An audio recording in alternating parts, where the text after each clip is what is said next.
In an isolated farmhouse surrounded by dense forests, a gruesome scene awaits investigators. A scene that would stump German investigators for over a century. This is the story of the Hinterkaifeck Murders and the unseen witness who saw it all. Stay tuned.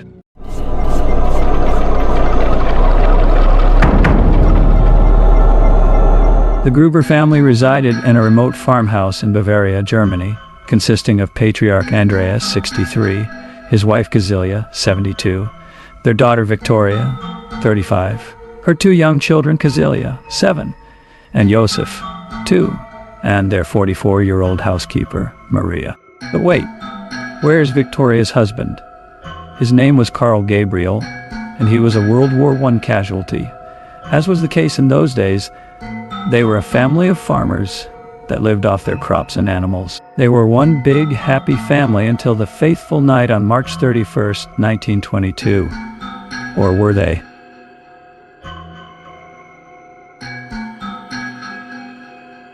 Crescens Rieger, the maid at that time, was very dedicated to the family, until one night, the maid started hearing strange sounds and footsteps in the attic. It always turned out to be nothing. I mean, which family doesn't have stories of ghost haunting, am I right? It became so severe that the maid resigned, stating that the house was haunted. Was it a ghost? Well, on the bright side, at least she got a head start on her resume.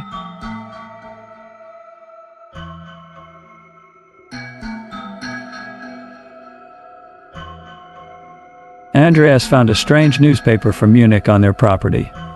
He wasn't subscribed to the newspaper, so he thought, maybe the postman made a mistake. As it turns out, this was not the case, and none of his closest neighbors were subscribed to the newspaper either.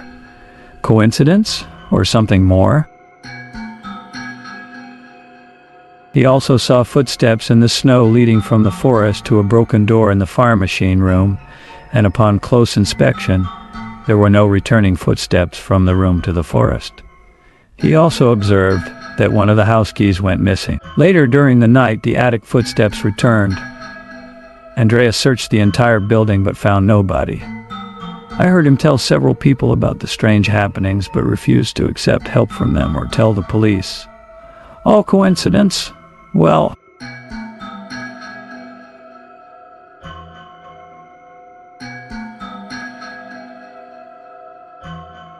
on the 1st of April, coffee sellers Hans and Edward arrived in Hinterkaifeck farm to take their coffee order and refill their coffee. After knocking for a while, no one responded to the knocks on the door and the window. They walked around the yard but found no one. They noticed that the gate to the machine house was open and decided to leave. Cecilia, Victoria's daughter, was absent from school without excuse for the next few days, and the family failed to show up for Sunday worship.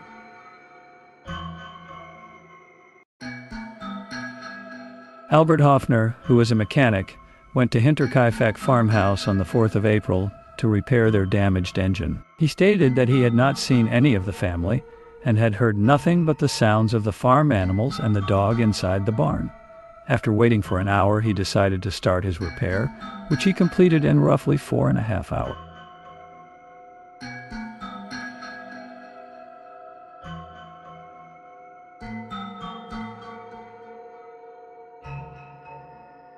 Around 3:30 p.m., Lorenz, their neighbor, sent his son, Johann, and his stepson, Josef, to see if they could contact the family. When they reported that they had not seen anyone, he headed to the farm the same day with Michael Pohl and Jakob Sigel. Entering the barn, they found the bodies of Andreas, his wife Cecilia, his daughter Victoria, and his granddaughter Cecilia stacked on each other. Shortly afterwards, they found the chambermaid Maria Baumgartner and the youngest family member, Josef, murdered in the homestead. The new maid was killed just a few hours after her arrival.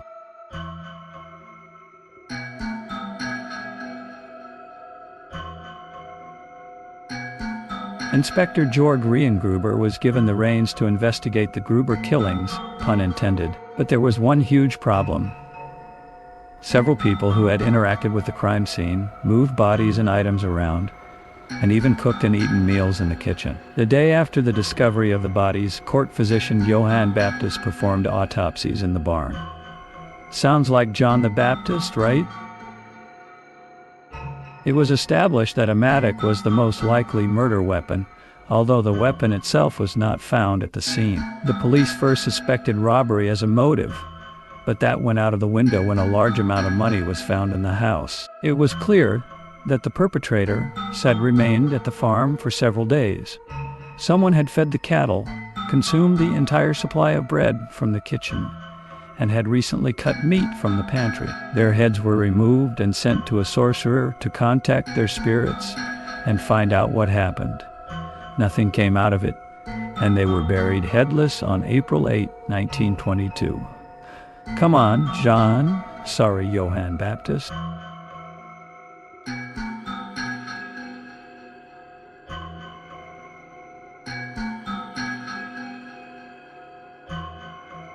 The gruesome event happened on the Friday, 31st of March 1922.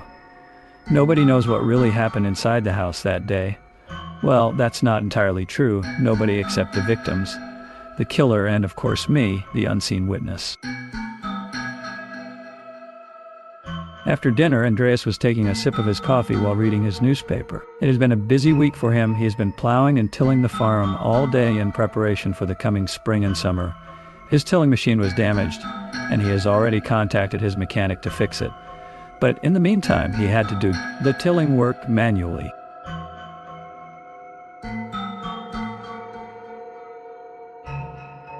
His body was aching and he would love to sleep, but he has one last task for the day. He needed to feed the animals. The mom was just clearing up a few things in the house, as mothers always do before bedtime, and Victoria was telling a story to Kazilia, her daughter, to get her to sleep. The maid and the 2-year-old son were already asleep. She spent the entire day taking care of the children and cleaning the massive farmhouse and shed. It was a very busy day for her. I don't blame her for sleeping early. Just before bedtime, after running out of coffee and ignoring the animals for a while, the dad finally got up and went into the farm shed to feed them. He had no idea that something sinister was waiting for him in the shed. After a long while, and the dad did not return, the wife started getting worried and went in to check on her husband and maybe help him out.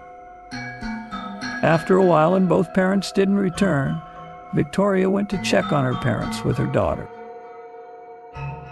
Turns out there was a killer in the farmhouse lying in wait for them and used a mattock to kill them one after the other.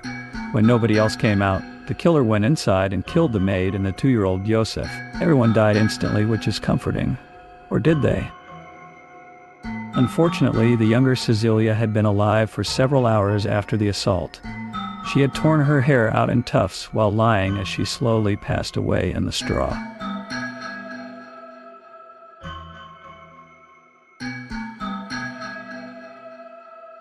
Victoria's husband, Karl, died in the World War. Or did he? He had reportedly been killed in December 1914 during the First World War, but his body had never been recovered. Many people claim to have seen him after his death. Did he really die in the war? Or did he come back for revenge after his wife got pregnant in his absence?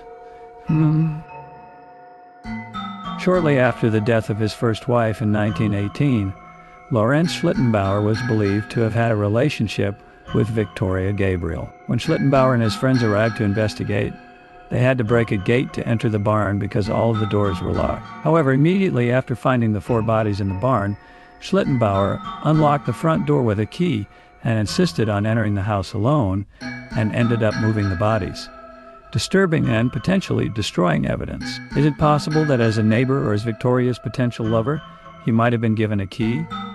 Or he went in one last time to cover his tracks? The Gump brothers were listed as suspects.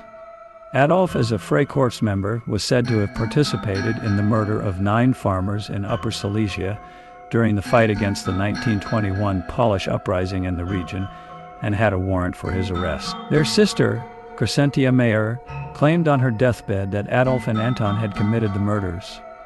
As a result, Anton Gump was arrested and later released for lack of evidence, but Adolf had already died in 1944. How convenient.